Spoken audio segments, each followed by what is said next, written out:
So this is a very handy workflow, especially for those who work together in teams in a hospital. I think in today's day and age, this is almost everybody. What I want to show you is the hospital course module.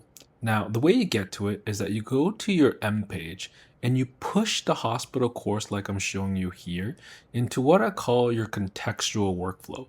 This allows you to document and review all at the same time, keeps you in one workflow, prevents you from hopping around. You can scroll around your M page, review different components. Now, when you go to your hospital course, I recommend the use of a standardized auto text like this.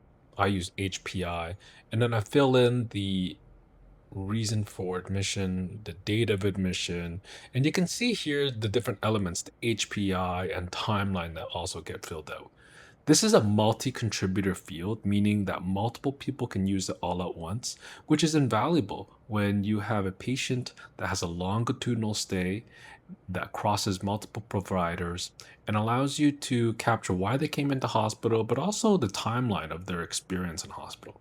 Now, the powerful thing here is that when you go to your discharge M page, refresh here, it'll flow right into your discharge workflow, meaning once you go to discharge a patient, the hospital course will automatically summarize everything that has been captured for the patient already.